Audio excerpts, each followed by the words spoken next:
Yeah, I see the title, man. Let's get to it. Let's get to it. It's been a minute since you guys back. Hey guys, this is Dominique Wilkins. Back to the Basketball Time Machine, your weekly dose of old school NBA basketball. As you probably know, I cover Michael Jordan every once in a while, and today, again, I want to take a look at some NBA legends talking about Michael Jordan, and I always do my best to mix it up and find some clips that you hopefully haven't seen before. But before we start with that, let me ask you guys for a small favor. Please subscribe to the channel. That's why I like checking out bro's videos. It's a lot of times newer clips that you haven't seen before, like bro just said, you know. And like the video if you enjoy the content. All right, you guys, let's do it. That's probably why he didn't drop as much.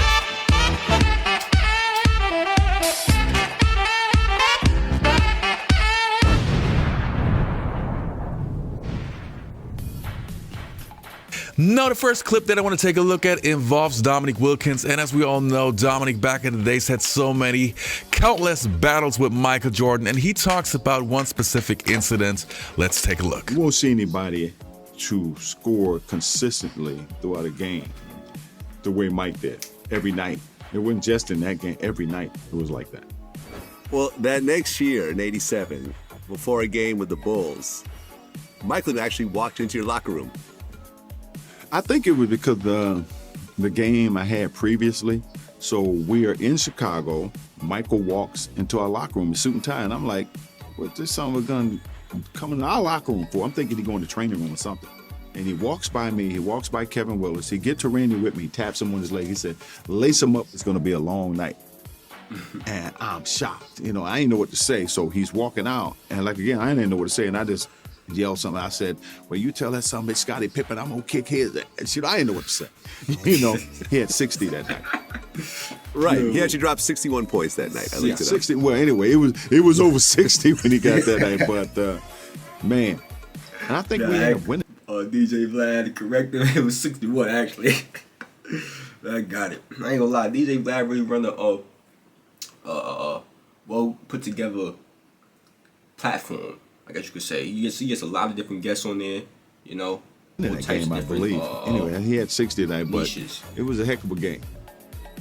Well, right. When it was all said and done, you against Jordan, you guys each averaged around 30 points a game against each other. For a whole Yeah, career. in terms of your career. I mean, the rivalry.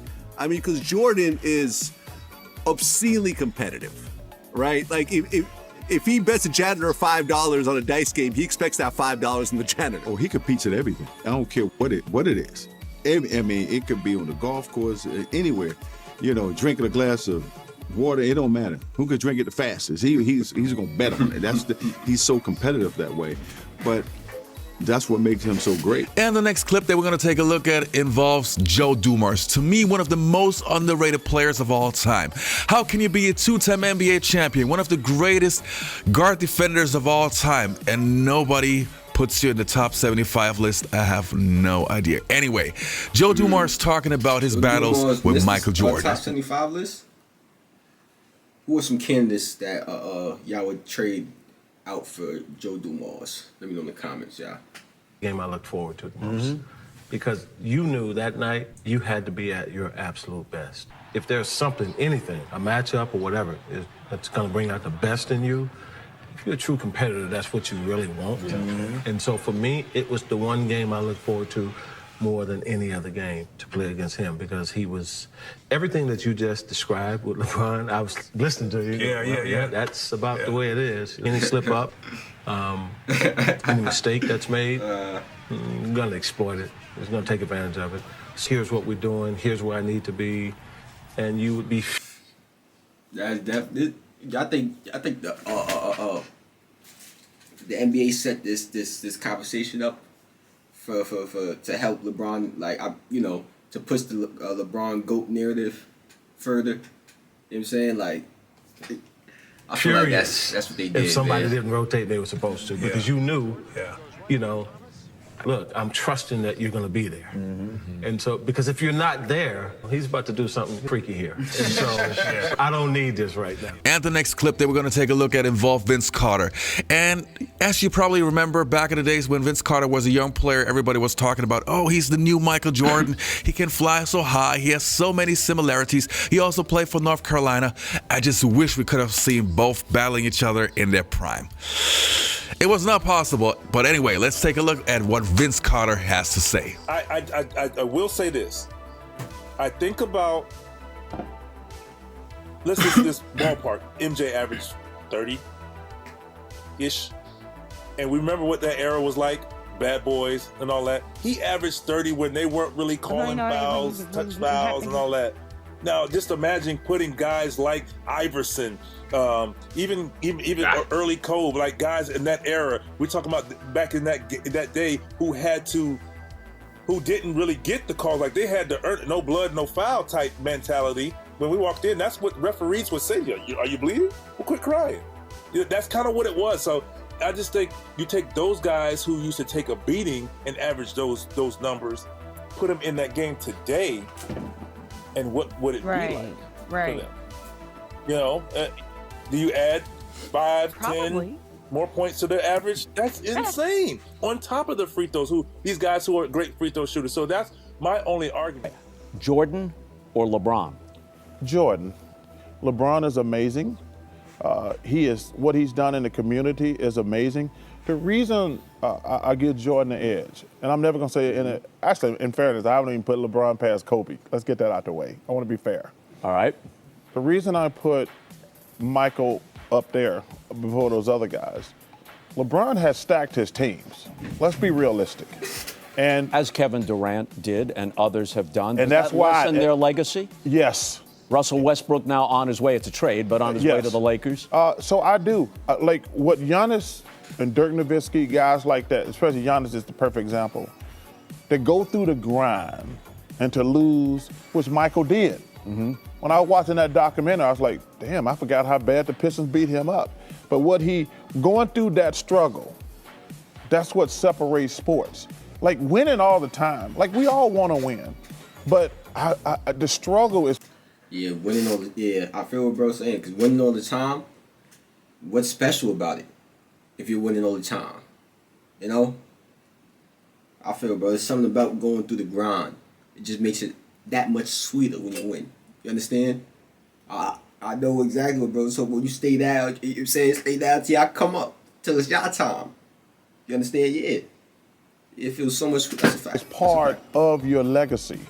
And what Giannis did this year, what Michael doing when the Pistons beat the hell out of him for 3 or 4 straight years, and he's like, no, I'm gonna keep getting better. I'm gonna keep getting better. That's the difference in my opinion. I really like Michael Jordan, and he and I are friendly.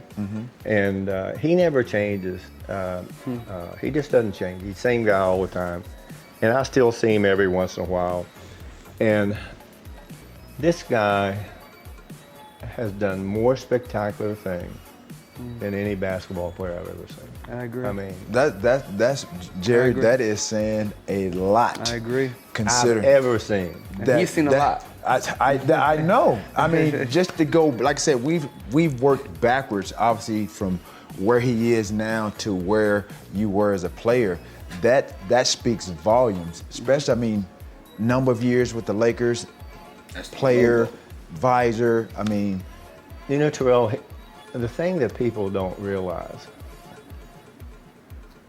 is some of the stuff he could do. He was the best defensive player in the league. Yeah. When he was yes, playing, absolutely. He was the best offensive player. Right. And his athleticism.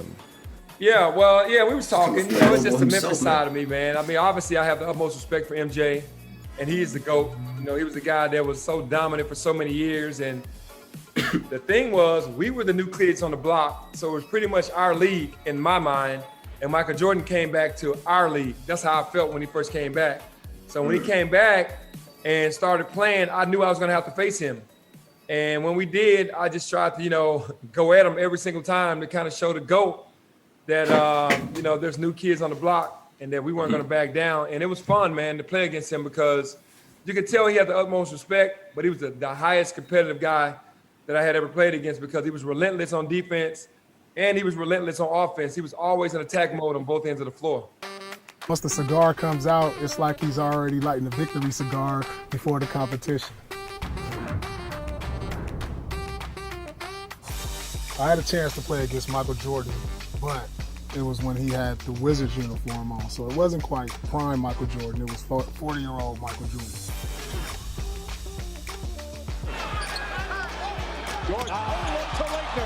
Well, I think we've seen a little bit of this game. I remember he still was a phenomenal athlete.